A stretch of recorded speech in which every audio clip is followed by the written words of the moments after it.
Good morning बच्चे लोग। आप सभी 12th में एंट्री कर गए हैं, है ना? बहुत खुशी की बात है। आज हम लोग 12th में किस तरह से पढ़ेंगे, क्या हमारा सिलेबस होगा, इसके बारे में हम लोग क्या करेंगे, ब्रीफली डिस्कस थोड़ा कर लेंगे, ठीक है ना?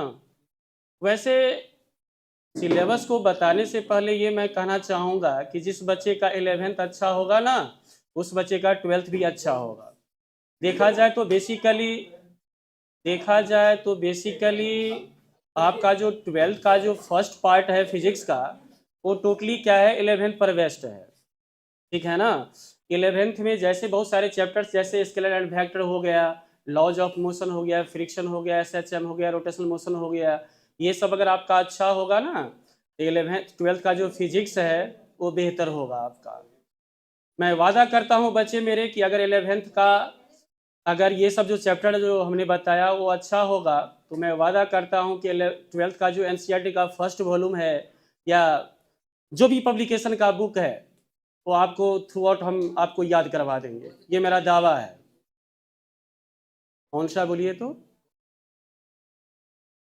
11th का जो चैप्टर है, जैसे स्केलर वेक्टर हो गया, दिश एवं सदिश, लॉज ऑफ मोशन, ये friction, circular motion, rotational motion, simple harmonic motion, ये सब अगर आपका अच्छा होता है तो बेशक 12th आपका बेहतरीन होगा। जैसे हाल ही में मैंने आपको ग्रेविटेशन चैप्टर पढ़ाया था, तो ग्रेविटेशन अगर आपका अच्छा है तो 12th का इलेक्ट्रोस्टैटिक्स जो यूनिट है पहला, स्थिर वैद्युत की, वो बेशक आपका क्या होगा, अच्छा होगा, ठीक है ना? तो अब जो न्यू एडमिशन जो बच्चे लिए हैं, जो डायरेक्ट 12th में एडमिशन लिए हैं, वो सोचेंगे तो फिर, मेरा नाम सुशील कुमार है, मैं फिजिक्स पढ़ाता हूँ डियर स्टूडेंट्स। तो वो बच्चे कहेंगे सर मैं किस तरह से 12th को झेल पाऊंगा, मैं 11th पढ़ा नहीं। तो प्यारे बच्चों, मेरा नाम सुशील कुमार है, मैं मैजिकल अंदाज के लिए फेमस हूँ। मेरा पढ़ाने का जो टेक्निक है, जो तजुर्बा है, जो स्टाइल है, वो बेहतर है, यूनिक है ना? आपको बेशक 12th मैं समझाऊंगा, अगर आप 11th नहीं भी पढ़े हो तो भी मैं समझाऊंगा। तो फिर आप कहोगे सर वो जो नहीं पढ़े हैं उसको कैसे कवर किया जाएगा? तो जब जब रिक्वायरमेंट होगी 11th का, उस है ना, उस सारे टॉपिक को हम क्या करेंगे, कवर करेंगे, एक्स्ट्रा टाइम दे करके, जैसे भी हो हम आप पर टाइम दे करके उस चीज़ को मैं कवर करूंगा। तो न्यू एडमिशन जो बच्चे लिए हैं वो घबराएंगे नहीं कि फिजिक्स हार्ड है, और सुशील सर जो फिजिक्स वाले हैं वो खतरनाक भी दिखते हैं यार, फिजिक्स समझ में आएगा कि नहीं आएगा, ऐसा बिल्कुल नहीं सोचना है। एकदम जॉली मूड में रहना है क्लास में, और एकदम फिजिक्स के साथ क्या करना है, खेलना है। क्या करना है, खेलना है। आइए अब झलक दिखलाते हैं सिलेबस का, है ना? लवली लवली गुड मॉर्निंग, ठंडा ठंडा गुड मॉर्निंग सारे बच्चे को, है कि नहीं? और ये सिलेबस का जो पैटर्न है, क्या है, क्या क्या पढ़ना है, ये सब हम आपको बता रहे हैं शॉर्ट में, है ना? 12th का जो फिजिक्स है, इसमें बेसिकली देखा जाए प्यारे बच्चों तो कितने यूनिट है, 5 यूनिट है। कितने इकाई हैं, 5 यूनिट है। पहला है प्यारे बच्चों स्थिर वैद्युत की, जिसको इंग्लिश में क्या कहते हो, इलेक्ट्रोस्टैटिक्स, ओके। दूसरा यूनिट है आपका करंट इलेक्ट्रिसिटी, उसके बाद आ जाता है थर्ड यूनिट मैग्नेटिज्म, और चौथा क्या आ जाता है, ऑप्टिक्स, और फिफ्थ जो यूनिट है वो क्या है, मॉडर्न फिजिक्स। इसमें डिफरेंट डिफरेंट बहुत सारे चैप्टर्स हैं, उसका मैं आपको बताता हूँ, ठीक है ना? आइए देखिए, पहला जो यूनिट है आपका प्यारे बच्चों, यूनिट फर्स्ट, यूनिट को हिंदी में क्या कह रहे हैं, इकाई। क्या कह रहे हैं बच्चे, इकाई कहते हैं। ये मैं कोई तो मुझे सूटेबल नहीं लगता, मैं बोल दूँ ऐसे ही, मेरा आवाज वहां तक जाता है, वहाँ क्या क्या नाम है, वहाँ आदर्श थाना तक जाता है, दरोगा जी भी आ जाते हैं, ठीक नहीं? तो पहला यूनिट क्या है, इलेक्ट्रोस्टैटिक्स, जिसको हिंदी में मैंने क्या कहा, भूल गया, हिंदुस्तानी हो ना, इलेक्ट्रोस्टैटिक्स। हिंदी लिखना चाहूंगा क्योंकि यहाँ भोले भाले हमारे बच्चे हैं। स्थिर वैद्युत की,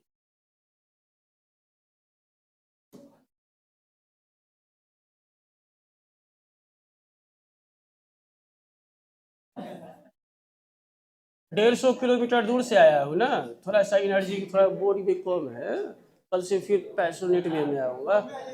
स्थिर वैद्युत की पहला, दूसरा यूनिट है बच्चे मेरे current electricity, current electricity.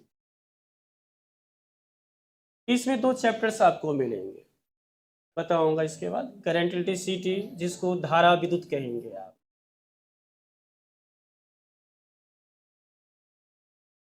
Electric current होता तो विद्युत धारा कहता, करंट इलेक्ट्रिसिटी है। ये शेक्सपियर साहब जो थे ना, हमारे हिंदुस्तानी के जस्ट अपोजिट थे। हम सीधा बोलते थे, उल्टा बोला करते थे, ठीक है ना। धारा विद्युत। तीसरा हो गया बच्चे मेरे मैग्नेटिज्म, मैग्नेटिज्म जिसको हिंदी में आप कहोगे चुंबकत्व, चुंबकत्व। चौथा है आपका ऑप्टिक्स, जिसको हिंदी में आप कहोगे प्रकाश की। और ये फिफ्थ जो है मॉडर्न फिजिक्स, जिसको हिंदी में हम कहेंगे आधुनिक भौतिकी, ठीक है ना, आधुनिक भौतिकी। यूनिट फर्स्ट में जो है बच्चे मेरे वो 2 चैप्टर आ जाएंगे। कितने चैप्टर आ जाएंगे? 2 चैप्टर। पहला है आपको electric charge and electric field, जिसको हिंदी में आप कहोगे विद्युत आवेश एवं विद्युत क्षेत्र। ये 2 चैप्टर का यूनिट है, इलेक्ट्रिक चार्ज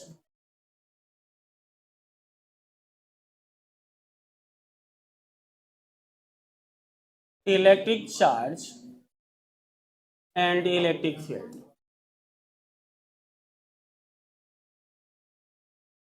इसको हिंदी में क्या कहोगे? विद्युत आवेश एवं विद्युत क्षेत्र, ठीक है ना।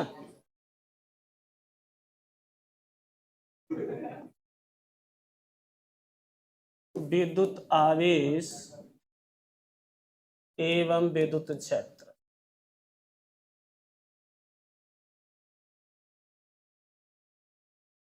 पहला। दूसरा है आपको इलेक्ट्रोस्टैटिक पोटेंशियल एंड कैपेसिटेंस, जिसको हिंदी में आप क्या कहोगे? स्थिर वैद्युत विभव एवं विद्युत धारिता कहोगे, है ना। Electrostatic, electrostatic potential and capacitance, capacitance. Spelling पे ध्यान देना, राइटिंग पे ध्यान मत देना कि कहना क्या चाह रहा है।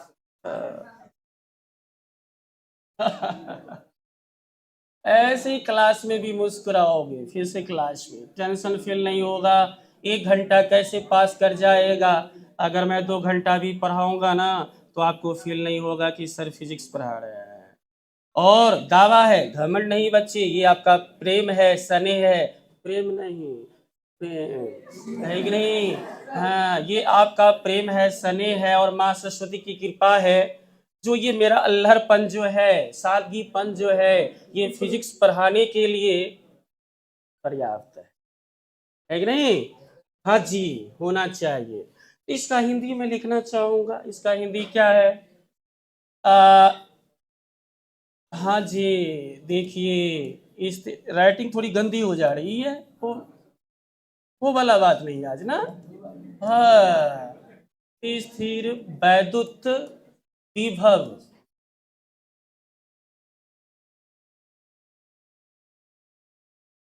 स्थिर वैद्युत विभव एवं विद्युत धारिता।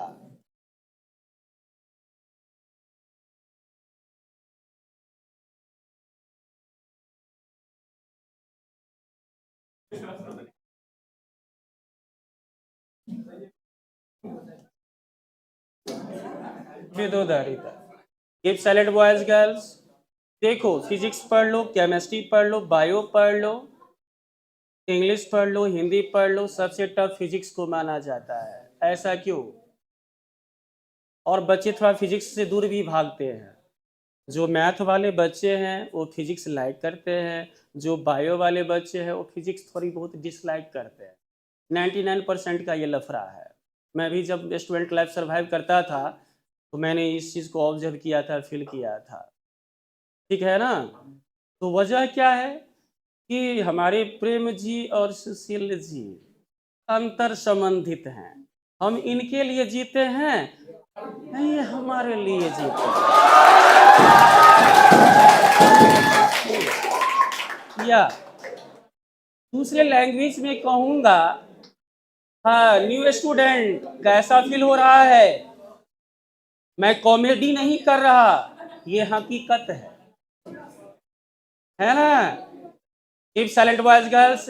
माननीय डायरेक्टर सर को लगा कि हम लोग नहीं, हम लोग नहीं, बच्चे लोग गुस्ताखी कर रहे हैं, सर दौड़ के आ गए।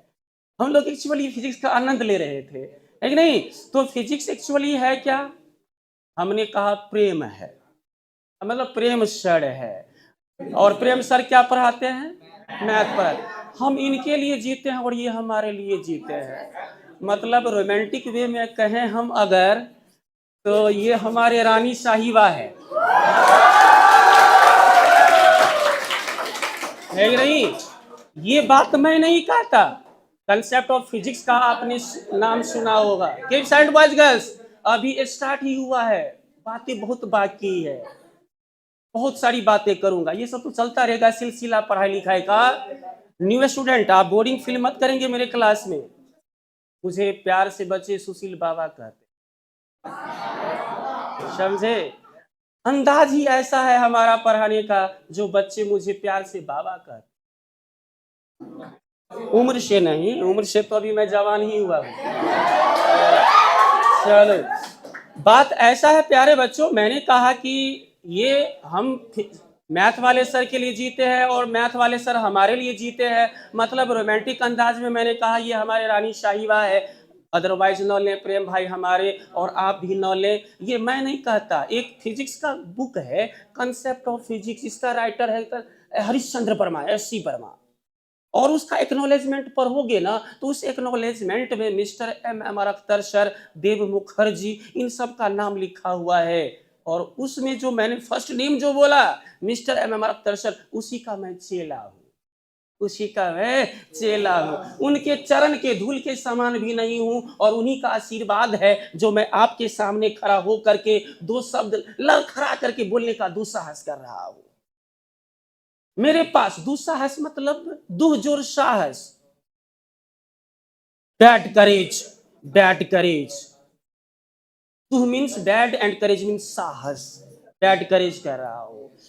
मेरे पास 0.0005% भी इंटायर फिजिक्स का नॉलेज नहीं है।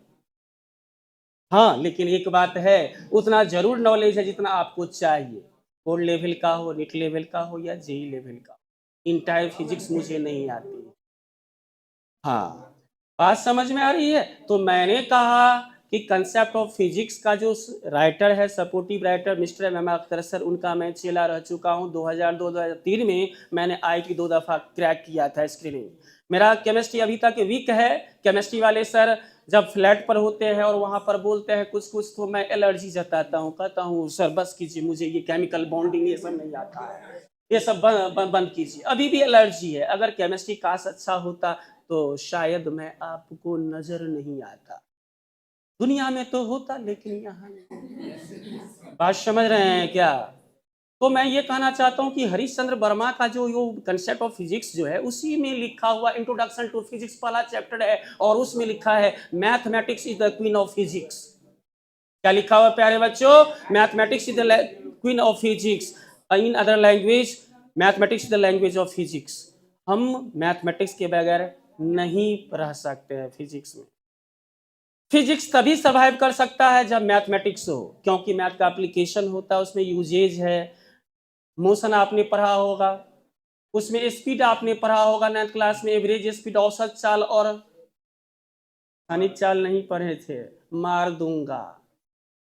एक समान चाल, असमान चाल और औसत, औरत नहीं औसत चाल, 3 चाल पढ़े थे। और वहां एक कंसेप्ट आ जाता है इंस्टेंटेनियस स्पीड का, जिसको इंग्लिश में हम हिंदी में क्षणिक चाल कहते हैं। क्षणिक चाल का कंसेप्ट उसी बच्चे को आएगा जो मैथमेटिक्स में रुचि रखते हैं, डिफरेंशिएशन पढ़ेंगे तभी। ग्राफ है, हम भी जब बच्चा थे तो रट्टा मारते थे, दूरी समय ग्राफ की, ग्राफ का ये क्षेत्रफल क्या देता है, चाल देता है, फला चीना दिस दैट। नहीं, गलती बोल दिया, गलती बोल दिया। चाल समय ग्राफ का क्षेत्रफल दूरी देता है, वेग समय ग्राफ का क्षेत्रफल विस्थापन देता है। इन सब का मैथमेटिकल कंसेप्ट है, मैथमेटिकल प्रूफ है। ये ऐसा नहीं कि सुशील सर को मजा आ रहा है तो बोलते जा रहे हैं। ये सब चीज आपको कैलकुलस में पढ़ाया जाएगा, मैथमेटिक्स में प्रेम सर आपको पढ़ाएंगे, और मैं भी बेसिक मैथमेटिक्स पढ़ाऊंगा तो वहां पर आपको उस सब चीज का इंट्रोडक्शन दूंगा। एनीवे, आइए अब कुछ वक्त कम है, प्रेम सर भी थोड़ा सा मैथमेटिक्स की बातें करेंगे। तो दूसरे चैप्टर, दूसरा पहला जो यूनिट था, क्या था पहला यूनिट? इलेक्ट्रोस्टैटिक्स। इलेक्ट्रोस्टैटिक्स, उसमें 2 चैप्टर आ गए, ठीक है। करंट इलेक्ट्रिसिटी है बच्चे मेरे। दूसरा यूनिट क्या है? Current electricity. Current electricity. Current electricity में पहला चैप्टर आपको विद्युत धारा आएगा, इलेक्ट्रिक करंट सिंपली कह सकते हैं। देखा जाए तो अलग अलग बुक अलग अलग तरीके से चैप्टर इसमें रिप्रेजेंट किया है, लेकिन बेसिकली मैं एक ही चैप्टर लिखना चाहूँगा यहाँ पर, इलेक्ट्रिक करंट। इलेक्ट्रिक करंट में जैसे आमीटर है, वोल्ट मीटर है, दिस दैट, ये सब सारा चीज़, इंटायर चीज़ को इंक्लूड करके एक चैप्टर बना लेंगे हम लोग, एनसीईआरटी फॉलो करेंगे। इसके बाद तीसरा यूनिट है आपको मैग्नेटिज्म। मैग्नेटिज्म। मैग्नेटिज्म में बच्चे मेरे आपको पहला चैप्टर आएगा मूविंग चार्जेज एंड मैग्नेटिज्म। क्या आएंगे बच्चे? मूविंग चार्जेज एंड मैग्नेटिज्म, जिसको हिंदी में कहते हैं गतिमान आवेश एवं चुंबकत्व। क्या कहते हैं? हाँ हाँ जी हाँ, बिल्कुल। Moving charges and magnetism. Moving charges and magnetism. Hindi नहीं लिखता हूँ, हिंदी में समझा देता हूँ, क्लास में बताऊंगा। गतिमान आवेश एवं चुंबकत्व। इसके बाद दूसरा चैप्टर आ जाता है आपको मैटर एंड मैग्नेटिज्म। क्या आ जाता है? मैटर एंड मैग्नेटिज्म, पदार्थ एवं चुंबकत्व। इसके बाद आ जाता है इलेक्ट्रोमैग्नेटिक इंडक्शन, जिसको विद्युत चुम्बकीय। आप लोग शोरगुल कर रहे हैं, शायद मुझे ऐसा फील हो रहा है कि जो मैं बता रहा हूँ ये बेकार की चीज़ें हैं शायद आपके। तो फिर इंटरेस्ट जताइए, रुचि जताइए, देखिए ये काम की बातें करता हूँ, शॉर्टली बता दे रहा हूँ। इलेक्ट्रोमैग्नेटिक इंडक्शन, जिसको विद्युत चुम्बकीय प्रेरण कहते हो, इलेक्ट्रोमैग्नेटिक इंडक्शन। इंडक्शन, विद्युत चुम्बकीय प्रेरण। इसके बाद आ जाता है बच्चे मेरे एसी। ये सब इसी में इंक्लूड कर लिया गया है ना। एसी बोले तो अल्टरनेटिंग करंट, अल्टरनेटिंग करंट, जिसको आप प्रत्यावर्ती धारा कहते हो। उसके बाद आपको आ जाता है इलेक्ट्रोमैग्नेटिक वेव। तो इलेक्ट्रोमैग्नेटिक वेव को आपको ऑप्टिक्स में इंक्लूड कर लिया जाता है। किसमें इंक्लूड कर लिया जाता है? ऑप्टिक्स में कर लिया जाता है, ठीक है ना। तो ऑप्टिक्स तीसरा यूनिट जो होगा वो ऑप्टिक्स होगा, जिसको हिंदी में आपने क्या कहा? प्रकाश की। ये चैप्टर इंटरेस्टिंग होगा, ये यूनिट आपका इंटरेस्टिंग होगा, बिकॉज आपने 10th क्लास में जितने भी ऑप्टिक्स में प्रकाश चैप्टर में जितने भी टॉपिक पढ़े थे वो सारा चीज़ यहाँ आपको पढ़ने को मिलेगा। जैसे प्रकाश का परावर्तन, अपवर्तन, स्नेल का नियम, प्रिज्म, पढ़े थे ना 10th क्लास में? ये सब यहाँ पे मिलेगा। अब ऑप्टिक्स में भी 2 ब्रांचेज आ जाते हैं, एक रे ऑप्टिक्स और एक वेव ऑप्टिक्स। तो रे ऑप्टिक्स आपको इंटरेस्टिंग बुझाएगा बिकॉज आप पढ़ के आए हैं। तो इसमें आएगा आपको reflection of light and optical instrument, मानव नेत्र आप पढ़ के आए हैं, दृष्टि दोष पढ़ के आए हैं, निकट दृष्टि दोष, दूर दृष्टि दोष, इसमें हम लोग पढ़ाई करेंगे। और बड़ी कमाल की बातें हैं प्यारे बच्चों कि इस सिंगल यूनिट से 14 मार्क के क्वेश्चन 12th बोर्ड में पूछा जाता है, 14, और मॉडर्न फिजिक्स से 12, 14 12 26, 26 27, मतलब 50% अप्रॉक्स में कह सकते हैं। अगर मॉडर्न फिजिक्स और ऑप्टिक्स अगर हम स्ट्रॉन्ग बना लेते हैं तो 12th बोर्ड जो है वो हमारा बेहतर हो सकता है, ठीक है ना। तो ऑप्टिक्स में मैंने कहा पहला चैप्टर आपको पढ़ना होगा रे ऑप्टिक्स। रे ऑप्टिक्स ना लेकर के ये चीज़ लिखिए आप, रिफ्लेक्शन ऑफ लाइट, पहला चैप्टर ये है, reflection of light and optical instrument. Optical. बातचीत मत कीजिए, हमें समझता हूँ आपकी फीलिंग को कि सर आप बेकार मेहनत कर रहे हैं, ये सब चीज तो पढ़ेंगे ही जब स्टार्ट कीजिएगा, तो इसलिए हम लोग शोरगुल कर रहे हैं, है ना स्टाफर? मैं समझता हूँ अंदर की बातें। प्रकाश का परावर्तन एवं प्रकाशीय यंत्र, ठीक है ना? ये चैप्टर हमारा ऑप्टिक्स, मेरे ऑप्टिक्स में आएगा। उसके बाद आपका है ना ऑप्टिक्स में रिफ्लेक्शन ऑफ लाइट और ऑप्टिकल इंस्ट्रूमेंट भी लंबा चैप्टर हो जाएगा। क्या हो जाएगा? ये बहुत लंबा चैप्टर हो जाएगा, बहुत लंबा चैप्टर है, ठीक है ना? इसके बाद वेव ऑप्टिक्स में आपको आ जाएगा dual nature of matter and radiation, dual nature of matter and radiation. इसको हिंदी में कहते हैं प्यारे बच्चों पदार्थ की द्वैत प्रकृति एवं विकिरण कहते हैं इसको, ठीक है ना? उसके बाद आ जाता है dual nature of matter and radiation के बाद ये चैप्टर सब आ जाते हैं, क्या कहोगे, जैसे फोटोइलेक्ट्रिक इफेक्ट वगैरह सब है, ये सभी पढ़ना होता है ना? आइंस्टीन फोटोइलेक्ट्रिक इक्वेशन पढ़ना होता है ना? तो वेव ऑप्टिक्स में ये सब आ जाएगा आपको। इसके बाद वेव ऑप्टिक्स में आइंस्टीन फोटोइलेक्ट्रिक इफेक्ट सब आ जाएगा। मॉडर्न फिजिक्स में आपको एटम पढ़ना होगा, लिखने की जरूरत नहीं है। मॉडर्न फिजिक्स में पहला चैप्टर क्या आ जाएगा? एटम, दूसरा न्यूक्लियस, तीसरा रेडियो एक्टिविटी, ठीक है ना? उसके बाद आपको सेमीकंडक्टर जिसको अर्धचालक कहते हैं, अर्धचालक के बाद आपको इलेक्ट्रॉनिक्स आ जाती है। इलेक्ट्रॉनिक्स में आपको हीट वगैरह की बातें होगी, बाइनरी डेसिमल की बातें होगी। उसके बाद लास्ट एक चैप्टर है कम्युनिकेशन सिस्टम, जिसको हम लोग क्या कहते हैं? संचार व्यवस्था, संचार प्रणाली कहते हैं। उसमें हम लोग सीखेंगे, आज तक हम लोग रेडियो पे एफएम सुनते हैं, एएम सुनते हैं, लेकिन एफएम का फुल फॉर्म नहीं जानते हैं। आईसीज वगैरह क्या होते हैं, सेमीकंडक्टर में ये हम लोग पढ़ेंगे, ठीक है ना? जैसे मोबाइल फ़ोन कैसे वर्क करता है, टीवी टावर क्या होता है, ट्रांसमीटर क्या होते हैं, ये सब पढ़ने को मिलेगा। फैक्स क्या होता है, मॉडेम क्या होता है, एफएम का फुल फॉर्म फ्रीक्वेंसी मॉड्यूलेशन होता है, ये सब जानने को मिलेगा। सैटेलाइट क्या होता है, सैटेलाइट कैसे वर्क करती है, ये सब सीखेंगे, ठीक है ना? जैसे ग्रेविटेशन में हम लोगों ने जियोस्टेशन सैटेलाइट पढ़ा था, भू स्थिर उपग्रह पढ़ा था, इसको कम्युनिकेशन सैटेलाइट के नाम से भी जाना जाता है, ठीक है ना? तो ये सैटेलाइट हमारे अर्थ से 36,000 किलोमीटर ऊपर होते हैं। कैसे सिग्नल को कैच करता है, सिग्नल को कैच करके फिर उसको कैसे ट्रांसमिट करता है, ये सब बातें हम लोग कम्युनिकेशन सिस्टम में सीखेंगे। तो ओवरऑल हम देख रहे हैं 12th का फिजिक्स क्या है, इंटरेस्टिंग है।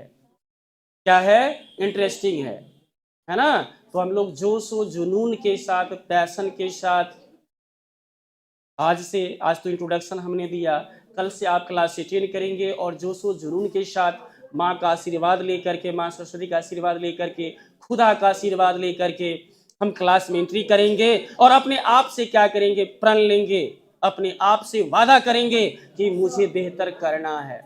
और प्यारे बच्चों, आपके इंस्टीट्यूट में काम करते हुए मुझे 1 साल हो गया, मुझे एक चीज फील आती है, एक चीज फीलिंग होता है कि हमारे यहाँ सबसे पहले सिलेबस समाप्त होता है बेहतर तरीके से, 0 लेवल से लेकर से हाई लेवल तक बच्चे को ले चलते हैं हम।